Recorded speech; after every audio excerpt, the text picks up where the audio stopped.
I now call to order the City Council meeting on Monday, March 23rd, 2026 at 6:30 p.m. in Council Chamber City Hall. An announcement of quorum at 6:59 p.m. We will now have pledge and invocation given by Councilmember Jacob Powell, District Number 5. Please join me in the pledge. Pledge Allegiance to the flag of the United States of America and to the republic for which it stands, one nation, under God, indivisible, with liberty and justice for all. Now the Texas flag. Honor the Texas flag. I pledge allegiance to thee, Texas, one state, under God, one and indivisible. Please join me in prayer. Dear Lord, we come before you this evening and we just thank you for another day that we have to just enjoy this earth, this life that you've given us, Lord. And God, I pray that you just give us wisdom, give us discernment as we discuss the items on the agenda before us this evening. God, I lift up every one of the employees that works for the city of Baytown, God, across all of our departments, those that show up each and every day and just give it their all for the citizens of Baytown, Lord. God, we just thank you for all of our many, many blessings that you've given us, God. We just can't say thank you enough. And we thank you most of all for your Son, Jesus Christ. And it's in his name we pray. Amen. Amen.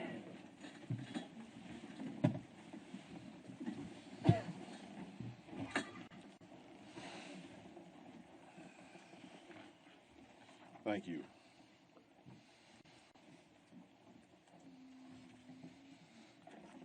Okay, we're going to start off with citizen comment. Before we get there, just a brief reminder. Whenever you are addressing council, we do not address council members individually. We address council as a whole. And I'm going to ask that everyone please be respectful when addressing council.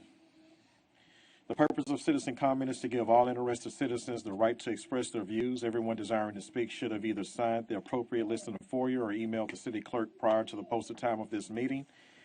Each citizen shall give his or her name and address in order to provide a proper record of these comments. Rules allow each person 1 minute to speak. A citizen may pass his or her time to another person who has requested to address council. However, no citizen remark shall exceed 3 minutes in total. Either the 1 minute or the 3 minute limit may be extended by a majority vote of council. I encourage everyone to be as brief and to the point as possible.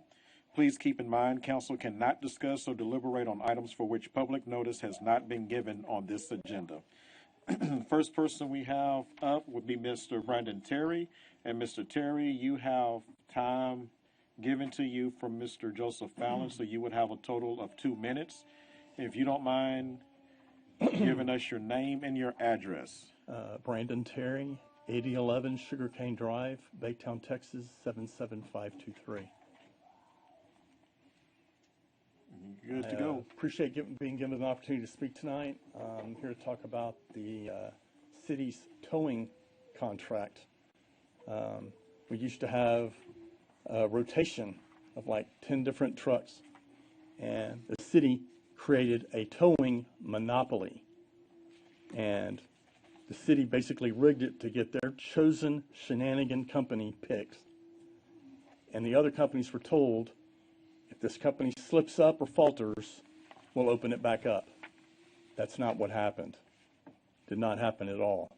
In fact, under the guidelines, they're supposed to follow local, state, and federal laws. They're supposed to be responsive 24/7. They're supposed to respond within 25 minutes. And in most cases, it was upwards of 45 minutes. Then, this company was also fined and reprimanded by the state, and the city did not open it back up. They renewed the contract. I don't know who's in charge of reviewing the contracts, but that's big time. That should not be allowed.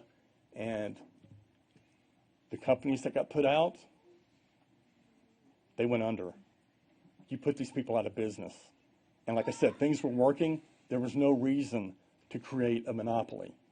No reason at all.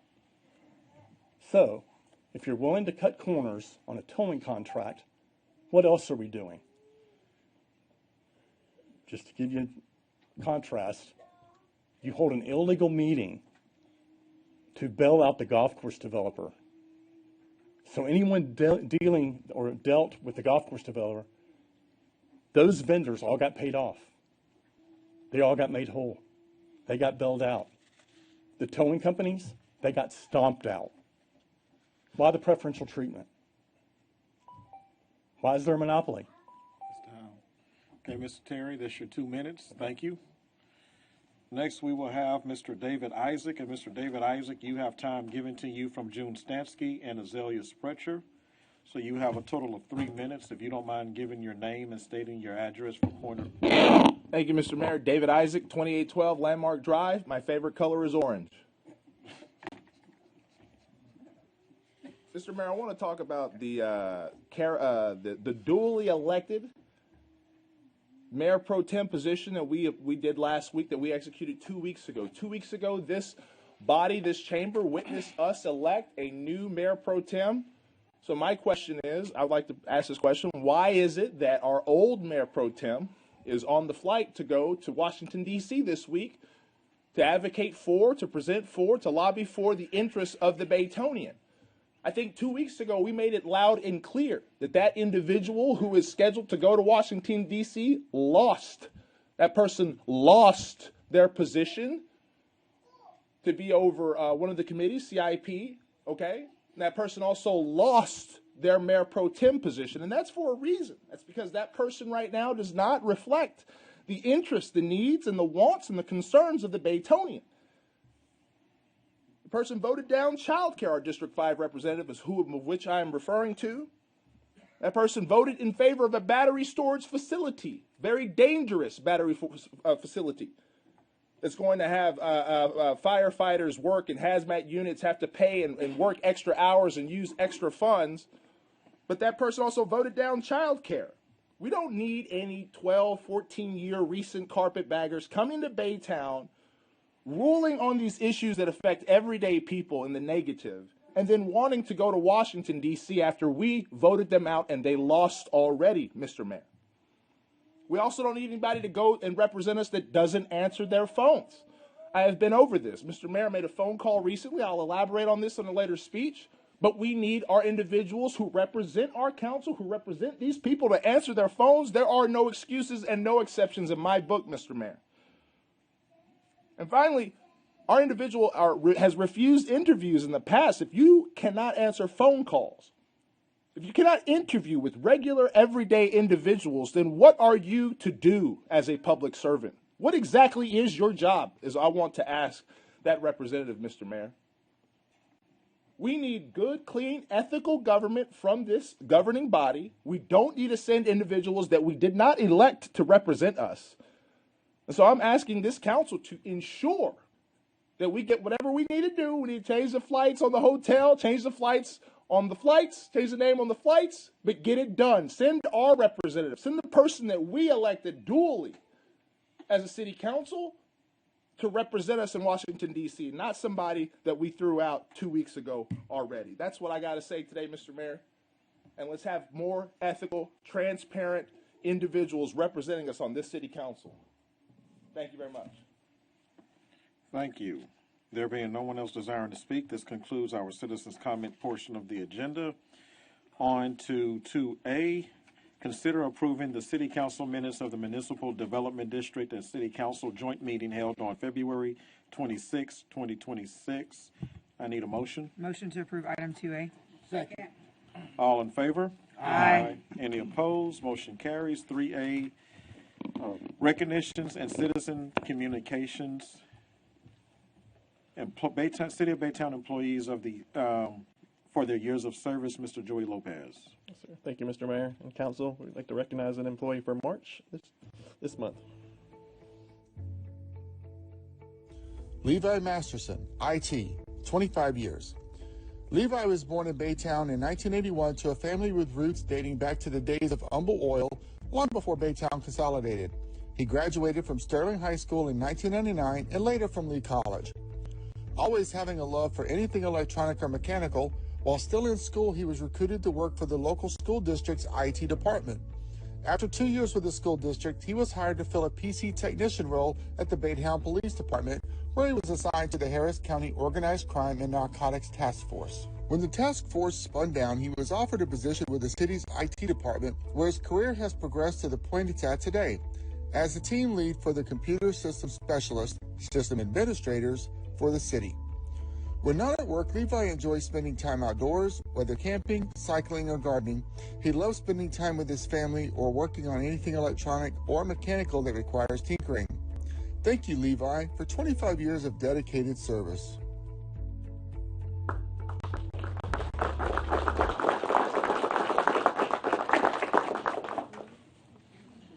Now we'll be presenting a proclamation for Sisters Savoring the Spectrum. Council members, I'm going to ask that you all would join me for a photo after we present this proclamation. If I forget to ask again, it's not because I don't like you, it's because I'm getting older and I just forgot.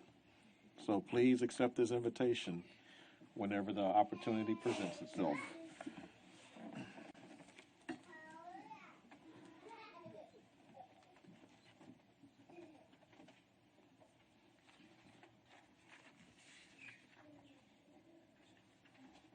So this is a proclamation for an event that's going to bring awareness for autism.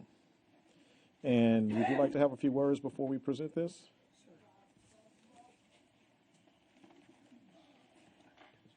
Good evening. My name is Brittany Doyle. I hold a Bachelor's of Science in Interdisciplinary Studies, and I have a deep passion for advocating for and supporting individuals with special needs.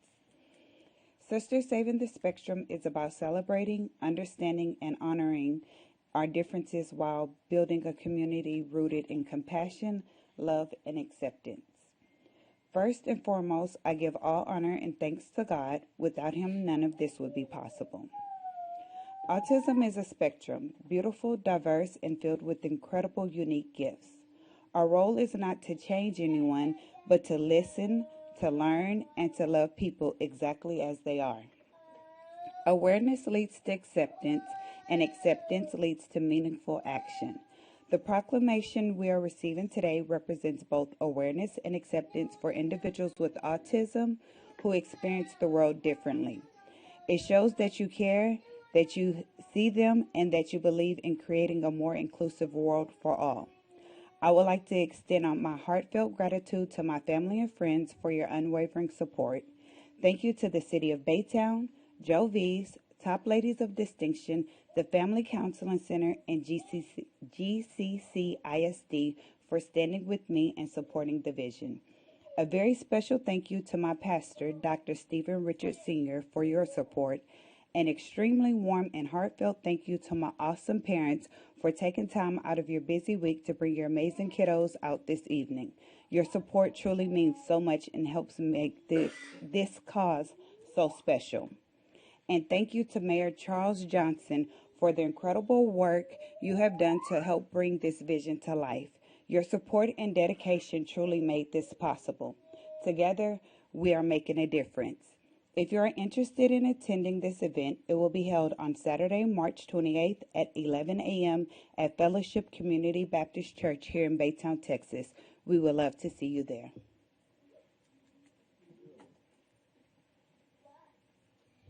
So, proclamation, City of Baytown, Sisters Savoring the Spectrum.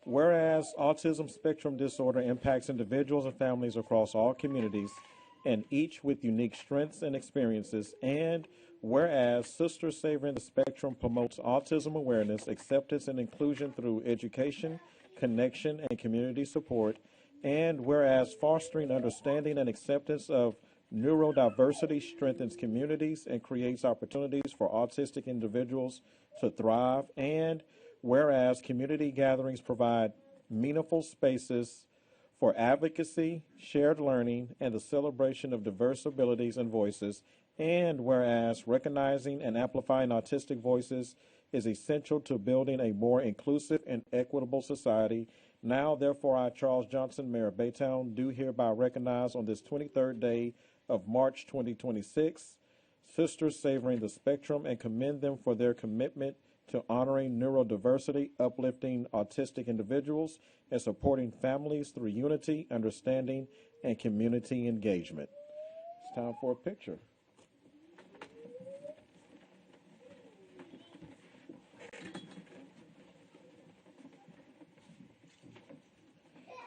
Pastor Richards, that's you I see in the audience back there.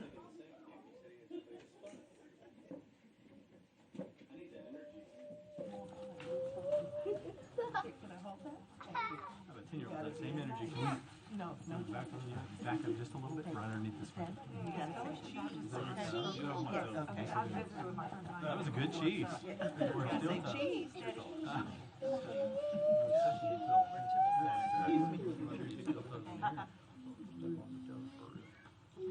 And I need y'all to squeeze in just a little bit more right there. Okay, ready? Here we go. 1, 2, 3. Now you can say cheese. There you go. Good job. Ah, yeah, cheese. Good job. Watch out behind you.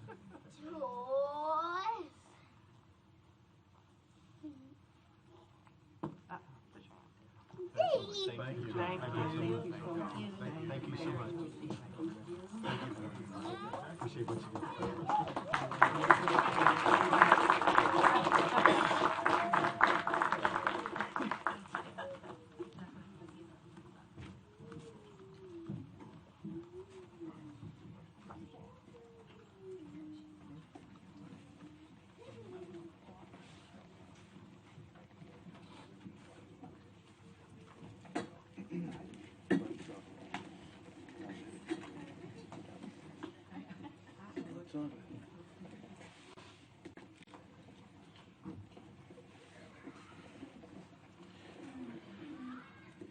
Public hearings 4A, we will now go into public hearings. The public hearings today are being held for the purpose of giving all interested persons the right to express their views regarding the subject of these public hearings. Everyone desiring to be a part of today's hearing should have either signed the appropriate list in the foyer or emailed the city clerk prior to the posted time of this meeting. Each participant shall give his or her name and address in order to provide a proper record of these hearings. The rules allow each person 3 minutes to present information. However, I encourage everyone to be as brief and to the point as possible. If you are a group of persons wishing to address the council on the same subject, please select a spokesperson to present the information. And if anyone has any questions, please direct them to me. 4A, conduct a public hearing to amend Section 2.25G of the Unified Land Development Code to incorporate language from Ordinance Number 15,756, reaffirming that planned unit developments, PUDs, shall not automatically expire but shall remain in effect until the PUD is amended or the property in question is reclassified to another zoning district. It is now 7:17 p.m. and I call to order this public hearing conducting a request to amend Section 2.25G of the Unified Land Development Code to incorporate language from Ordinance Number 15,756, reaffirming that planned unit developments or PUDs shall not automatically expire but shall remain in effect until the PUD is amended or the property in question is reclassified to another zoning district. I would like now request staff to summarize the subject of this public hearing. Mr. Martin Scribner. Thank you, Mayor and Council. For the record, Martin Scribner, Planning and Development Services. This is more or less a housekeeping item. So back in 2014, the 2014 ULDC had a regulation in it that said that any of our PUDs would expire after 2 years if nothing had happened on the ground. So in March of 2024, we got rid of that 2-year expiration, and that we also made sure to specifically include any previously approved PUDs. So in January of 2025, when the new ULDC came online, it did incorporate the change for new PUDs. but it did not specifically include the previously approved PUDs. So what we're asking tonight is to basically amend the code to make sure that we take care of that and kind of correct that which was omitted before. So specifically, this would add a piece to section 2.25 of the ULDC that adds the language including, so all planned unit development districts, including those approved prior to January 1st, 2024, will remain in effect until either someone comes in and requests a change or it's reclassified to a different zoning district. With that concludes my presentation. I'm happy to answer any questions. Yes, sir. Do we have anyone sign up to speak? Good deal. Any questions or comments?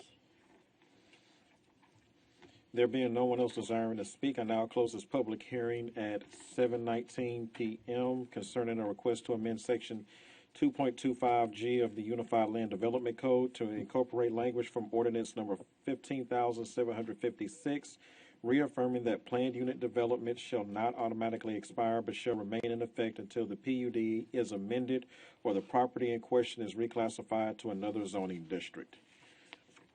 4B, consider an ordinance to add section 2.25G to the Unified Land Development Code to incorporate language from ordinance number 15,756, reaffirming that planned unit developments, PUDs, shall not automatically expire but shall remain in effect until the PUD is amended or the property in question is reclassified to another zoning district. Mr. Scribner. Thank you, Mayor. I have nothing to add. Good deal. I need a motion. Motion to approve. Second. All in favor? Aye. Any opposed? Motion carries. Thank you, Mr. Scribner. I think you're going to be hanging out, huh? It happens. 4C, conduct a public hearing for a proposed text amendment to Chapter 111 Unified Land Development Code, ULDC of the Baytown Code of Ordinances to revise divisions 2.32, 2.33, 2.35, 2.36, and 10.2 of the ULDC regarding shipping containers and the definition of container or shipping container as it applies to the 2025 code. Mr. Scribner. Thank you, Mayor and Council. I'm actually going to let Mr. Abram do most of the talking tonight. I wanted to just kind of point out to you, you're going to remember we had this conversation back in January at a work session. We took kind of what we heard from this body and from others to figure out kind of where we were headed with this. So again, Mr. Abrams is going to kind of give you more of that information. I wanted to point out to you tonight that you are seeing only the public hearing for this and you're not seeing the ordinance. We had a little bit of a timing issue, but we didn't want to skip having the public hearing tonight. So that's why you're only doing one now and we'll do the other one at the next meeting. So with that, I will turn it over to my Assistant Director, Calvin Abram. Well, hold on a second. Let me open this public hearing. It is now 7:22, and I can call to order this public hearing conducting a proposed text amendment to Chapter 111 of the Unified Land Development Code of the ULDC of the Baytown Code of Ordinances to revise divisions 2.32, 2.33, 2.35, and 2.36, and 10.2 of the ULDC regarding shipping containers and the definition of container or shipping container as it applies to the 2025 code. Staff to summarize the subject of this public hearing. Mr. Calvin Abram. Mr. Abram. Calvin Abram, Planning and Development. Thank you, Mayor, Council members as well. I'm before you today to identify a text amendment to the Unified Land Development Code pertaining to shipping containers. As Martin has identified, in December of 2025, the Planning and Development Services came before you with a shipping container text amendment.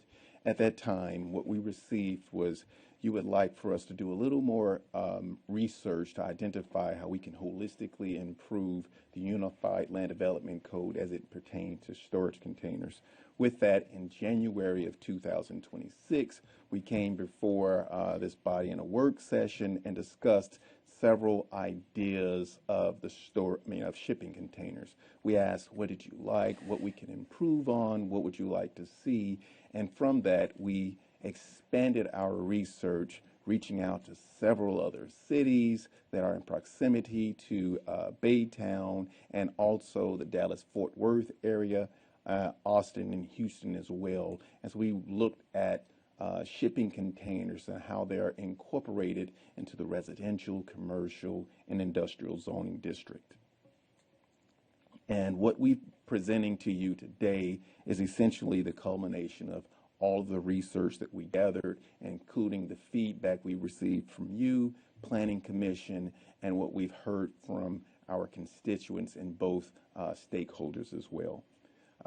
What this proposal would do is it would allow shipping containers to be used in particular zoning districts. Again, it's the residential, commercial, and industrial as either a primary structure or as an accessory structure, depending on where they're identified at. This will improve the ability of the city of Baytown to be proactive as we see conventional and infill development coming to our city, and it allow us to align with the character of our communities, and as well as development trends as they're going through the nation to include the city of Baytown. We'll be looking at what we're presenting to you is a couple of things. One is to refine the definition of shipping containers. The past definition didn't necessarily identify that they are materials or structures that could be used within particular zoning districts and that they're material. So we updated the definition of shipping containers to give it that clarity that that's what they are and the intents of them. And additional, that they can be used in residential zoning districts. If they are used in a residential zoning district, they can be used as the primary structure or as an accessory structure. If they're used as a primary structure, they're allowed to be stacked so that they can have a more robust, larger footprint and more in alignment with the community. If they're used as an accessory dwelling unit or another type of storage unit, they would not be allowed to be stacked.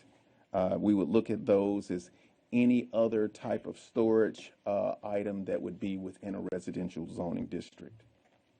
What you see before you now are three photos ranging from St. Louis, Missouri. That's the upper left-hand picture where you can see this is a shipping containers stacked as a primary structure. You can see how they're having setbacks to add depth and character to the development. You can see the alignment of the horizontal vinyl clad windows as well as the HVAC system outside. These type of developments will still meet all regulations, setback requirements, and meet all applicable codes for the city and etc. As you see the Michigan Container Home, this is a similar product that you can see. They have setbacks, they have a garage. You see shipping containers incorporated into a larger structure, allowing articulation where you can see in the middle of the development. And then the lower left-hand corner, as you see the ranch homes, a single-story shipping container used in a way that it allows both the shipping container with glass and glazing in the front, and it's a one level with its outside patio as well.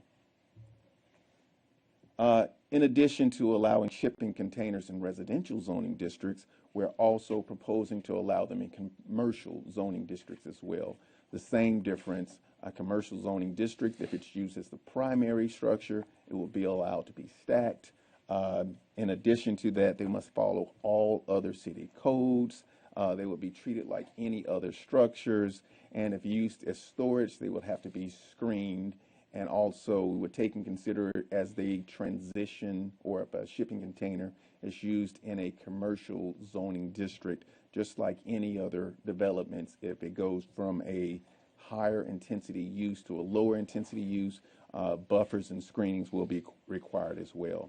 In addition to allowing them as a primary and or accessory structure, they would also have temporary uses as well. And those temporary uses would look such as seasonal seasonal shopping, as if you see a Walmart or a Lowe's, they sell products seasonally during whatever season, and they would use those shipping containers to go along with those as they have their product sales. What you see before here, this is actually part of an overall shipping container development. The entire area, this is within the Dallas-Fort Worth area, and as you can see here, this is a shipping container, a multitude of shipping containers stacked and combined. This is, of course, commercial. You can see the awnings projecting from the front of the second story of this development. You can see how they labeled it. Again, you see the symmetrical lines and windows along the frontage of the rear end of the upper level of shipping containers. And on the lower level, you see it appears to be a barber shop, where they're using the lining of the shipping containers to provide a vertical element to the design, adding character, additional color. And on the far right, you can see the stairwell providing access to the second story of the development. And as we look here, this is our neighboring city, LaPorte. This is LaPorte High School, where a construction development is going on, and this would be a temporary use. And in this use, you see they have it fenced, allowing some separation and security from the public right-of-way. In addition, they're using shipping containers as staging to secure their product, as well. In the left side of the picture, you also see where they're using a shipping container as an office or a construction office as well. And these would be allowed under, if the text amendment is approved by City Council, these would be allowed in addition to what we have as of this date. And lastly, what we have currently in the light industrial zoning districts and heavy industrial zoning districts, allowing shipping containers is an expected use within those zoning districts. But as of this moment, our Unified Land Development Code is silent on allowing shipping containers to be used in light industrial zoning districts and heavy industrial zoning districts. But gentlemanly, because we know that's an expectation and a requirement for light industrial and heavy industrial uses, we allow those because that is the expectation. So this last item is more of a cleanup item, so that we can allow light industrial and heavy industrial uses to further move forward with the rights and the needs of what they would do, what they would have to have in order to be successful. In addition, we also identify a height requirement of stacking for shipping containers. For instance, in light industrial, you see that that shipping containers can be stacked up to 30 feet in height, and in heavy industrial, it's up to 50 feet in height.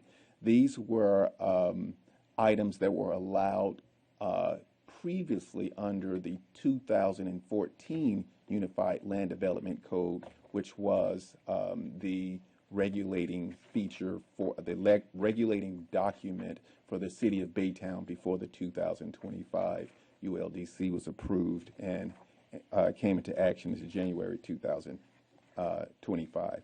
So with that being said, as this was brought before the Planning Commission in February of 17, was approved by the Planning Commission, and now it's moving forward to the City Council.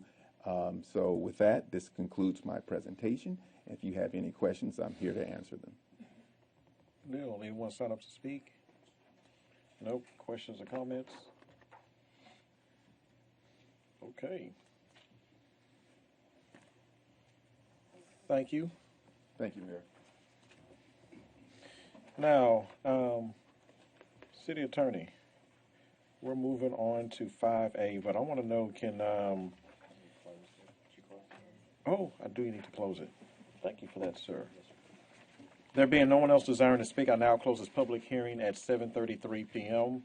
concerning the proposed text amendment to Chapter 111 Unified Land Development Code, ULDC of the Baytown Code of Ordinances to revised divisions 2.32, 2.33, 2.35, 2.36, and 10.2 of the ULDC regarding shipping containers and the definition of container or shipping container as it applies to the 2025 code. Now we are on to 5A. We do need to take an executive session for that? Yes, sir. Okay, now what I would like to ask as a point of privilege, if we could go ahead and also do 12A, 12B, and 12D in executive session also.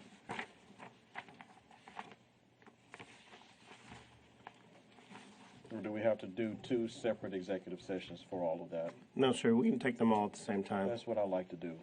You want to do it right now, Mayor? Yes. No? It's going to be about 2 hours. Oh, Lord. Yeah. Let's do everything but. Let's do the rest of it and then do it. We can come back to 5A after if we want to finish. Let's do that. Let's do that. So let's go ahead and we will take 12A, B, and D now, and we'll come back to. No, let's finish the meeting. Finish the meeting? Okay. 5A, add 5A to the executive session. Okay. Need executive session. Yes, I see what you're saying, so that we don't have to keep everyone else here. Excellent. So let's move on to 6A? 5B. No, 5B. 5B. We don't have to do executive session for it. Let's go to 5B. Consider an ordinance authorizing the declaration of surplus of property, setting a fair market value, and approving the donation for public use to Goose Creek Consolidated Independent School District of 11 vehicles. Chief Stringer.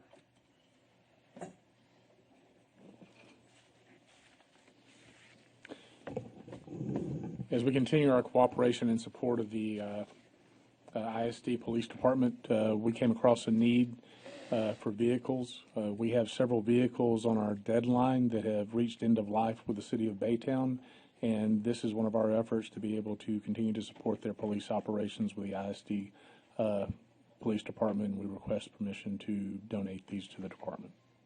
Good deal. Any questions or comments? Yes, sir. Questions and comments. Typically, Vehicles owned by the city would go to auction, if that's correct, after they serve their value to us. That's correct. These were actually on schedule to be auctioned off, and we identified these vehicles could probably last them a little bit longer and help them meet their needs. And we have estimated values of a total of $189,000. That's a pretty sweet gift to the school district. Yes, sir.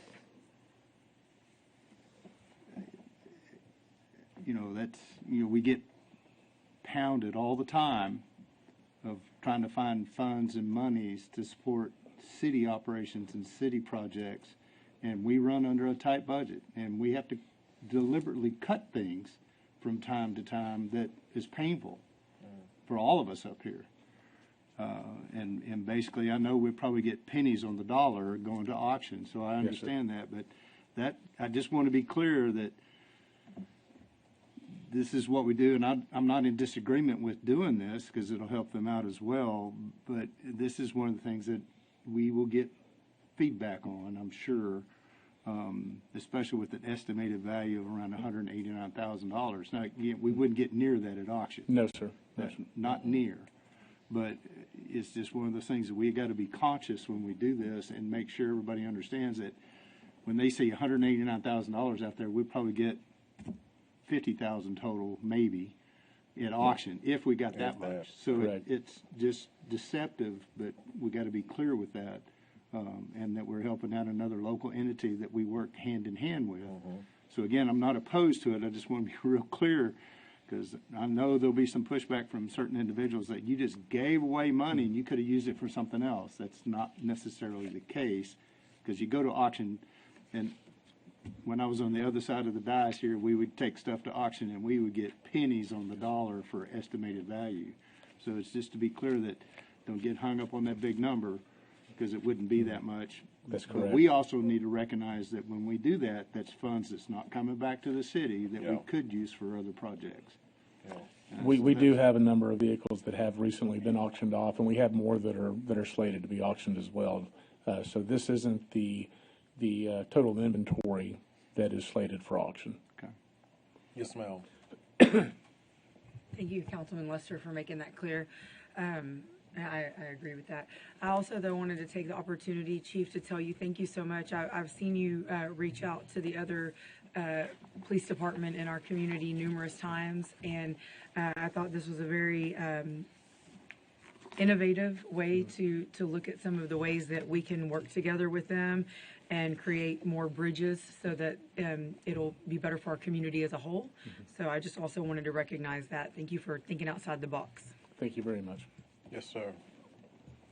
Yeah, thank my colleague for pointing that out, and thank you, Chief Stringer, for being creative about this. I think one thing we need to point out is, you know, the school district's a taxing entity too. So instead of them having to go out and purchase brand new cruisers, it's being used within the school district and the citizens who are paying into it. So it's getting a max use out of it, and I think it's very creative. And so going to auction again, getting pennies on the dollar.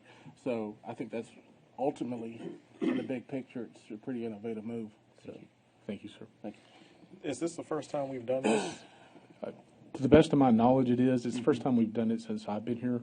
And again, looking at the opportunity to give them the resources they need to be able to do their jobs, take care of our children, and then ultimately, I mean, we could even be looking at maybe opportunities where, or instances where they don't necessarily need on-duty police officers to respond to assist them because they do have vehicles where they can get from school to school. Awesome. Awesome. Good deal. Not that we won't assist them. If they call for assistance, Yeah. we're absolutely going to be there. Yeah. Anyone else? Okay. I need a motion. Motion to approve item 5B. Second. All in favor? Aye. Any opposed? Motion carries. On to 6A, consider a resolution authorizing the publication of the Notice of Intent, NOI, to issue certificates of obligation approving the preparation of one or more preliminary official statements and providing for the effective date thereof. Ms. Teresa McKenzie, can you put that in layman's terms? My slide's not in.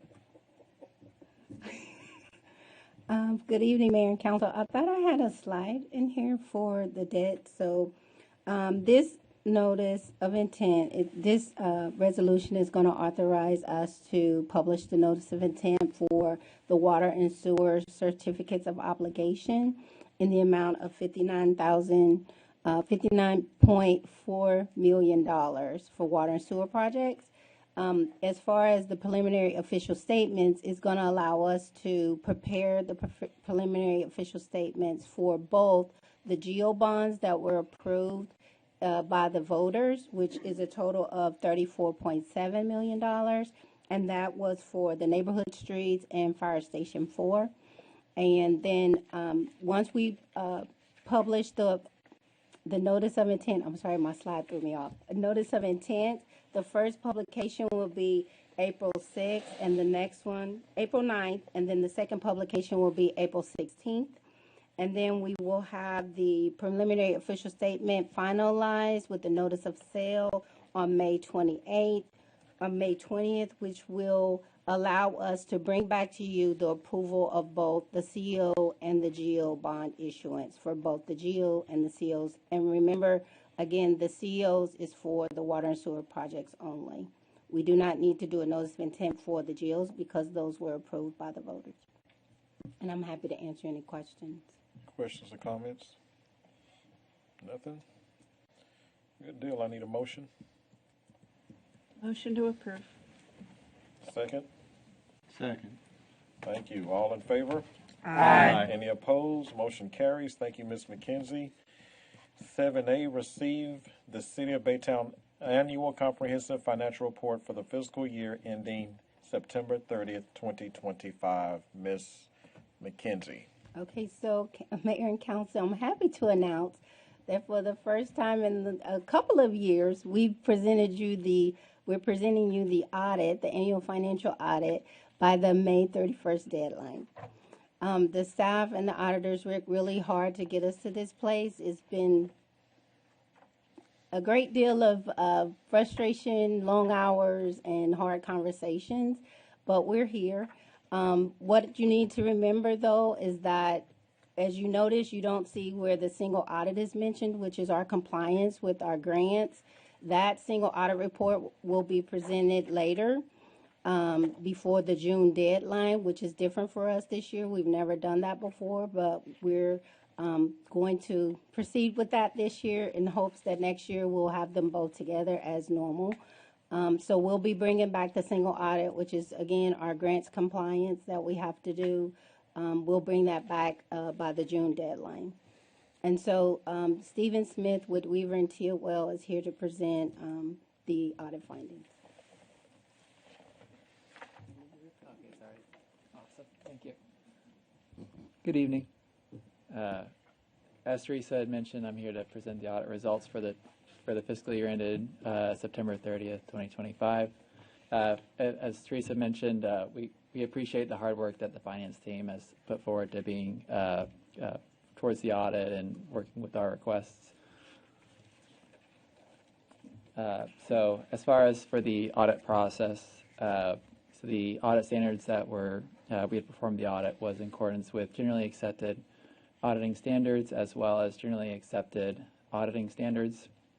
In the audit, we take a risk-based approach and we focus on internal controls and compliance requirements, as well as perform substantive procedures and testing, analyticals, and things like that. And included in the financial statements are 2 auditor reports, including our opinion on the financial statements, as well as a report on compliance. And this slide, we go over the results for the draft report. Here we have a unmodified or clean audit opinion that the financial statements included here are free of material misstatement and are fairly presented. As far as for the internal controls of our financial reporting and the prior year audit, this is a recurring finding that we had is as far as after we had started our auditing procedures, we had identified accounts that needed to be subsequently adjusted. In the financial statements here, all of the adjustments that we identified with management, they have recorded the adjustments that we identified, and they've been included in here already. As far as that third point, we didn't have any instances of non-compliance material to the financial statements. And then here is just as far as management's corrective action plan to remedy the recurring finding in hopes of next year of having it addressed. And then with that, I have a few slides to go over some of the financial highlights. Here we have, as far as this is from the statement of net position included inside the report, just going to go over some of the things that have changed in that total column that you see in 2024, 2025 on the far right. You'll see for current and other assets that you'll see about $103 million increase year over year. That's primarily due to the unspent proceeds from the certificates of obligation that were issued during fiscal year 2025. As well as you'll see that fixed asset additions had increased $18 million year over year relating to fixed asset activity during the year. Going down, you'll see for your total liabilities that had increased about $65 million from $440 million from fiscal year 2024 to about $506 million in 25. That's related to the certificates of obligations that were issued during the fiscal year. And at the end of the year, you'll see as far as for net position that ended the year with $636 million of net position. In those columns where you see to the left for governmental activities versus business type just means as far as the city's water and sewer fund and some of the other types of funds there versus for governmental, which is more the standard governmental activities or government functions, I should say. Next, just showing some of the trends by the different general obligations and certificate liabilities that the city has over the last 3 years. we'll see that in total from fiscal year 24 to 25, that there's a net increase of about 2.5 million in the city's governmental activities.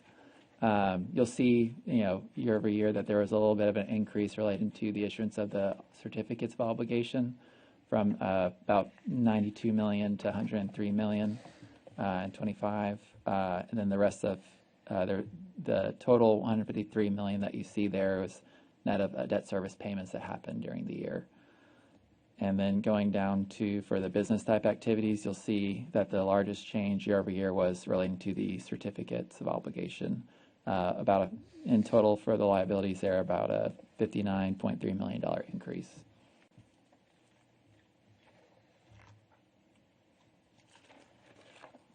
Next, just showing a 3-year trend in the revenues and expenses in the city's general fund, and also comparing it to its unassigned fund balance. So as far as year over year, revenues in the general fund had increased by about $5 million, from 135 million to $140 million in 2025. You'll see that expenses increased by about $6 million year over year, somewhat consistent with the revenues. And then you'll see that total fund balance year over year increased by about 7.2 million. And then that percentage that you see on the bottom there, that's just putting things in reference as far as how the, so to speak, the reserves in the general fund are year over year, and as far as the operating reserves that are available to be able to manage the general fund budget there. And this is just a summary comparison of the final budget for the general fund compared to actual results. So you'll see that for the revenues, the budgeted revenues was about 129.7 million compared to actual results of about 140. And then expenses, it was budgeted for 141 million, and the city had only incurred 135.9 million. Transfers, all of the budget transfers matched what was actually transferred during the year. So in combination with the revenues and the revenues being better than expected and expenditures being less than anticipated, you see a $16 million net surplus, I guess you could say, compared to budget. I should clarify. With that, is there anything I can point out or explain or address any questions that y'all have? Questions, comments? I do want to make a couple of comments, Mayor. Okay. If we go back to the general fund 3-year trends, I just want you to see that right now it puts us at 103 days in reserves, but our 25 year is not over just yet, and we have more expenses. And I know that's a little above the trend that we wanted in the past, but again, I believe, Jason, that we're going to spend some of that down, correct, before our year 25 is over. And then over the past year, as Jason noted in our meeting, our finance meeting earlier today, that we've had a really good mix of expenses versus revenues. So we're doing really, really well. And the fact that we have to get this March approval is due to a new state amendment that, we have to get this in before the last meeting in March, or by the end of the month in March. But for us as a goal for moving forward is to have both the single audit as well as this general fund or the financial report done together in the future, even though the single audit is not due until like the June timeframe. But we've always done them together, as Teresa noted earlier, and so we want to make sure to kind of keep with that. It's not bad that we're not doing it together. It's just something that we're used to, and we're hoping that we can move forward next year to present both of them together so you have the full scope before approving. But this is in a draft form, as we were told, and so there's just some minor, edits that may have to be done. But it's not anything that has to come back to council, and so he'll have that done before the end of the month. Correct. So we can stay in tune with our deadlines. And I did want to publicly welcome our new finance members to the committee, so Sarah and Franco. That's all I have. I just want to say thanks to the finance team. As Teresa alluded to, it's kind of been playing catch up for a few years. And so I just appreciate all the hard work. Happy to see this getting to us on time and a good report. So thank you. Just for record purposes, I went and did the calculation after the finance committee, and it's around 101 days. 101. Okay. Yeah, thank you. Good deal. Mayor, if you don't mind, I'll do kudos as well. I want to acknowledge the finance team. There's been a lot, as we noted in the finance committee meeting. We are celebrating this. Audit should be done by the end of March. If y'all remember back, I believe it was 23, right when I first got here. One of the audits that we turned in was almost 18 months late. And so this has been a huge transformation for the financial team, for the organization as a whole. One, to put us in a good financial position, and also for the finance team to reconcile, even though there was a finding on there for reconciliation. It's something that this council, this body, has been aware of for quite a few years at this point, that we feel very comfortable going forward that we're getting there. We keep chopping away and making sure that this thing is taken care of. And we appreciate the work Weaver's done as well, working with our team. I know there were many late nights and many weekends just to get this audit underway and to keep it going. And this is something that they were working on. This was their Christmas present to themselves, was to do this. So this has been ongoing for quite some time. And I just want to say a big thank you to everybody that's been involved. Mm-hmm. Good deal. Well, thank you. We will consider this report received. Now we are on to the consent agenda. I'd like to take items A through I. Does anyone wish to pull any of them? Pull D. I'm just pulling it because I wanted to beat Councilman Lester to it. I've got nothing to say about it, he'll say. You know what?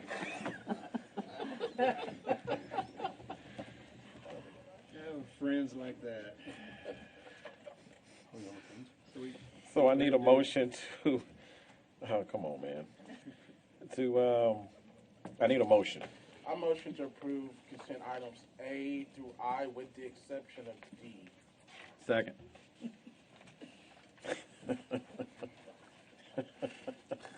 All in favor? Aye. Any opposed? Motion carries. Mr. Lester, why don't you have the honor, sir? I appreciate my colleague pulling that for me. Again, this is one of the issues that's near and dear to my heart. The Household Hazardous Waste Collection Day, tentatively scheduled for Saturday, April the 18th,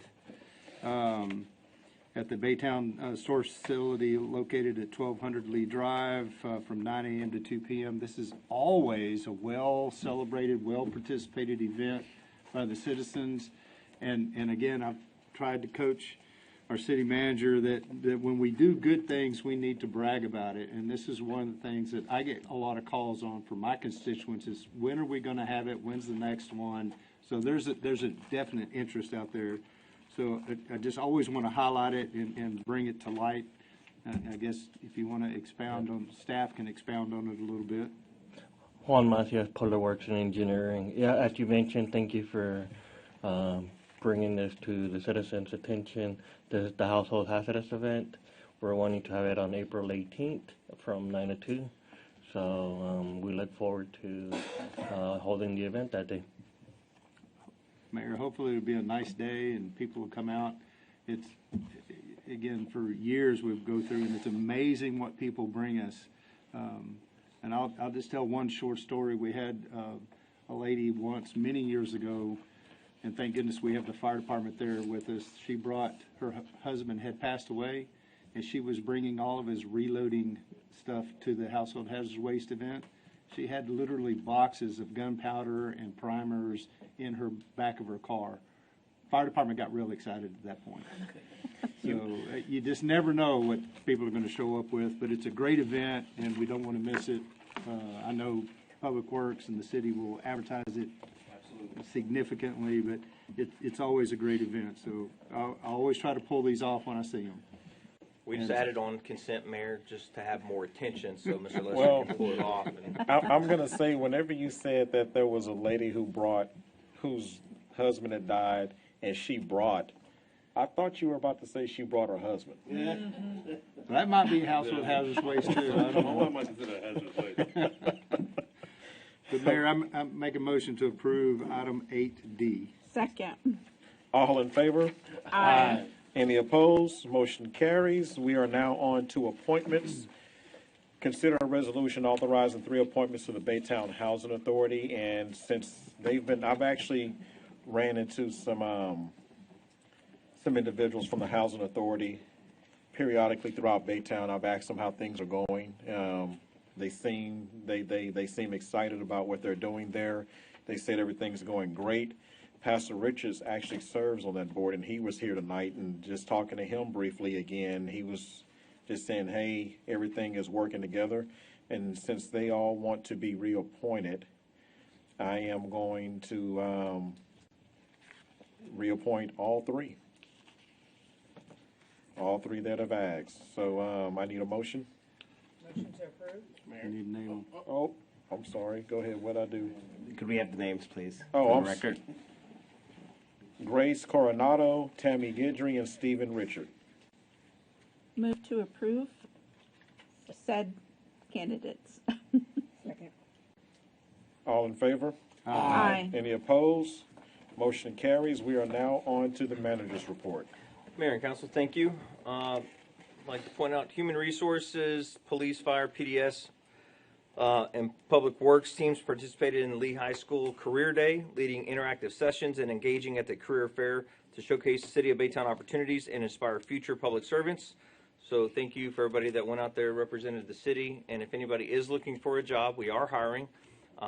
Police and Fire have vacancies, and many of our other departments have vacancies. We have our police chief here, our fire chief here, and our HR director in the back over there trying to hide. Joe, you want to raise your hand? There we go. So if anybody is looking for a job or wants to go to our website or come find these 3 individuals or anybody that works for the city, we'll be happy to tell you all about it. And thank you all for attending. All right, Jonathan Tragle and Fazal Saeed from Public Works recently earned their SB 102 certification, so congratulations to both of you. Keep up the great work. Great photos as well. All right. A big shout out to PWE Streets Division for being recognized by Higher Gulf Coast Youth in appreciation of their participation and outstanding contributions at the recent career fair. Thank you for continuing to build strong community connections and for representing us so well. And if anybody does want to work for Public Works, they're all hiding out on the back wall over here. So go find them as well. So they'll hook you up with something. I do want to give, we can please look at the city's website. Please look at our social media. We will be posting about the Hazardous Waste Day. We will also be posting about the MBEC public outreach session that will be happening April 16th at 6 p.m. at the Community Center. There's more information on the city's website, baytown.org/MBEC, that will give you it may answer all the questions that you have. If it doesn't, let us know. We will continue to fill all the information that we can. I know the public affairs team is back there. They try to get as much information out there as we can, but that will be one of the first meetings that we have, and you will have continued meetings here at the City Council. Mayor and Council, that is all that I have.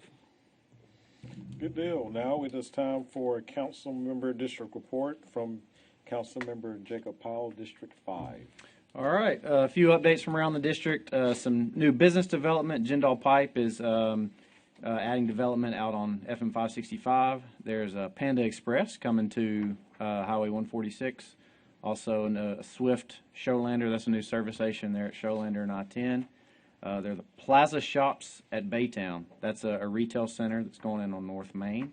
And then finally, a credit union remodel going on out in Chambers Commons. So that's that development out on 146. Related to that, the project construction has been completed on that Chambers Commons lift station. Just a few punch list items remaining. That's an item that's been on my report for quite some time. It's had a few various delays, but that'll really help development continue out there on 146. We needed that lift station upsized to support that new development in the area. Street maintenance progress continues on Tompkins Road. There's some panel replacement going on there in Kings Bend, and also Spring Lane. Last I came through, it looked like it was wrapping up. Maybe a little bit of curb work left there in Whispering Pines. Finally, Jenkins Park. Several updates here related to Jenkins Park. I think it's the best park in Baytown, but I might be biased. There's collegiate summer baseball is coming to Jenkins Park as Baytown debuts the Baytown Bulkheads in the new Cowboy Collegiate League. It's a multi-year partnership bringing high-level competition and family-friendly entertainment. They'll be facing off from teams from cities like Pearland, Tyler, Wichita Falls, and Denton. So stay tuned for more information on that league. Related to that, Parks and ITS have been upgrading the Jenkins Park fields with high-speed fiber and enhanced Wi-Fi coverage. So I know that's something we've talked about for the last couple years in some of our retreats is just improved Wi-Fi around city parks, and so it's good to see that going in at Jenkins. They're in early planning and site evaluation phase with completion expected later this year. The Jenkins Park Park Run has been going strong since June of 25 with consistent volunteer support. Only 2 cancellations to date. It's a free weekly event open to both walkers and runners. They've welcomed approximately 1,450 runners over 39 events, and it's continuing to attract park run tourists. So check that out. We will also have a 2026 Baytown Disc Golf Festival at Jenkins Park Disc Golf Course. That's scheduled for October, and will attract players and fans from across Texas and Louisiana. That's being the event is being professionally organized and featuring major cash prizes sponsored by Light Fiber. So I guess start practicing your disc golf if you want to win some prizes in October. There's also new signage for neighborhood and pocket parks. That's nearly complete. That's following our 2020 Parks Master Plan, and that was a standard set by Jenkins Park. If you recall, we did that Perfect Trail project where we kind of piloted multiple different things, signage, lighting, things of that nature. And so some of the learnings out of that's being applied to other parks. And the beloved alligator slide is back at the splash pad. There you go. After a seasonal refurbishment, it's freshly painted and ready for fun. So it's kind of hard to believe that we already need splash pads, but it was pretty warm out there today. So get out to Jenkins Park and enjoy the splash pad. Slide down the alligator. And that's all I got. That thing was used, man. Mayor and Council, go ahead, I'm sorry. We have someone that was signed up to speak on 11A. I'm just going to ask that whenever we are speaking to council, we are not referring to individuals, that we are being courteous and not referring to anyone by name, please. Mr. David Isaac has signed up to speak on 11A. If you don't mind giving your name and your address to provide a proper record. For the proper record, Mr. Mayor, David Andrew Dakota George Isaac, 2812 Landmark Drive. Yeah, go ahead. May I? Yes, sir. So let's begin with the report for District 5. I intended to speak before the report was given, but since I am given the privilege to speak after the report was given, I'll just say, Mr. Mayor, that there was no mention of the warehouses being developed in District 5 and outside of District 5, that of which our District 5 representative did, in fact, approve, and our District 5 constituents are tired of. And, of course, Mr. Mayor, I did make the effort to reach out to our District 5 representative. However, that phone call was not received. I also want to talk about the lack of child care, not only in this nation, not only in this city, but it also affects us all over this nation. Our District 5 representative missed an opportunity to vote in favor of subsidizing child care. I just came from outside, had a talk with individuals that work in that industry, and were very disappointed to see that take place. Mr. Mayor, also, the District 5 report didn't make no mention of the battery storage facility that our District 5 representative approved, despite the behest of several individuals that came here and spoke and said that, in their opinion, that those battery storage facilities were dangerous, that they were a threat to their community, that those who have lived here their entire lives, Mr. Mayor, didn't want those. And unfortunately, since the District 5 representative is not answering the phone calls, this is my opportunity to tell you, Mr. Mayor, in front of that representative, that indeed it is unpopular and they do not want that going forward, Mr. Mayor. Moreover, Mr. Mayor, the bond was failed. I don't think our District 5 representative talked about how the bond was failed, how the District 5 representative played a role in that failed bond proposal. They played those politics here on this stage, and part of that, those politics led to the failure of that bond, Mr. Mayor. And let's talk about how those failures took place. When you don't answer phone calls to those who knock on doors, those in this community who stand up for everyone, when you don't answer phone calls, Mr. Mayor, that's what leads to a lack of trust in the public, who leads to killed bonds. It leads to battery storage facilities dangerous to our community. It leads to warehouses unsightly, sore to the eyes, Mr. Mayor. Mr. Mayor, I have a resolution to make today for District 5. We should make a resolution to take away the stipend, the $500 a month stipend we pay our District 5 representative. If they can't answer the phone, Mr. Mayor, they don't need to be paid by the taxpayer. They don't need to have gas being put in their car on my dime, Mr. Mayor. If they can't answer phone calls from, let's say, individuals from the Chamber of Commerce who've been there for decades, he and she can't get a phone call. Mr. Mayor, the HOA in District 5, there's an HOA in District 5. They also can't get phone calls, can't get any participation from their District 5 representative, Mr. Mayor. So I'm here to give a clean and clear cut vision of District 5, a report of District 5, the real one, with dangerous battery facilities, with warehouses, with a lack of child care approved by our representative. Mr. Mayor, there is a leadership gap in District 5, and we need the council's help to address that. I'm David Isaac. Thank you very much. Thank you. Now we will... Mr. Mayor, can I take a point of privilege? Yes, sir. I heard a lot of things on the manager's report, but I didn't hear anything about the party on the peninsula, March 28th.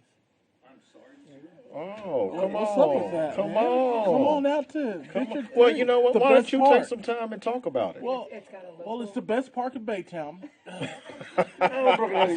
at our nature center.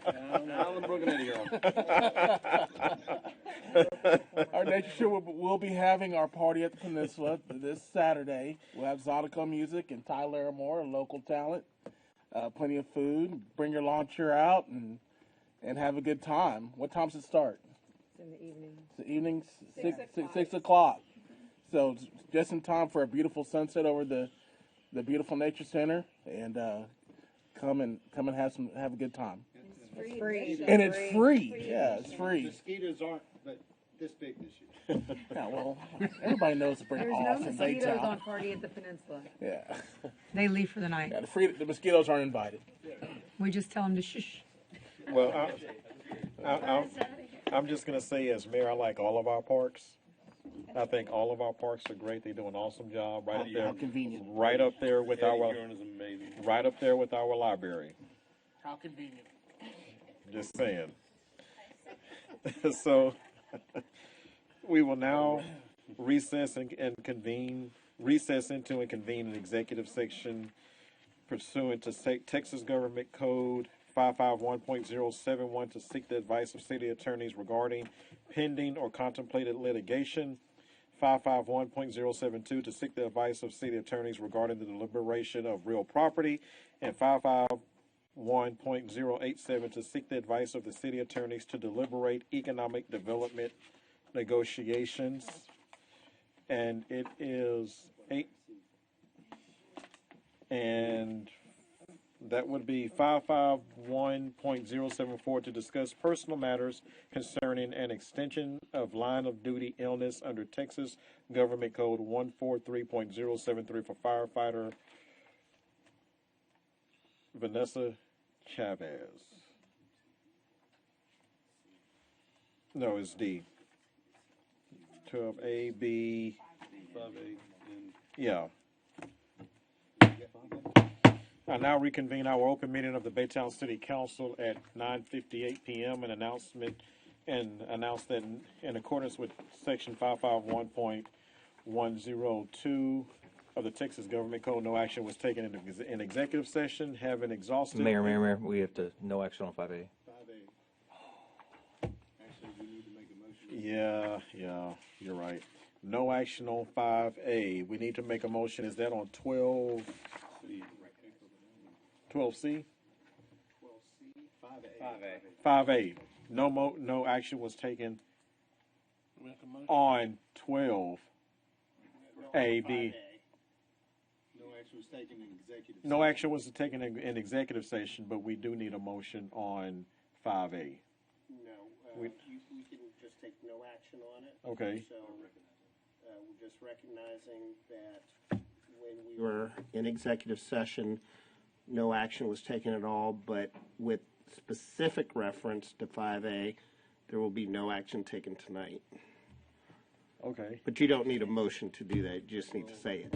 Okay, so no action's been said. taken on 5A or anything else we talked about Yes, sir. in executive session. That's correct. I got a question now, but I'll ask it after. Haven't exhausted everything on this. I still want to make it clear that we want that item brought back at the next Council meeting, yeah. April the 9th. Right. Okay, I just want to make that clear. Got you.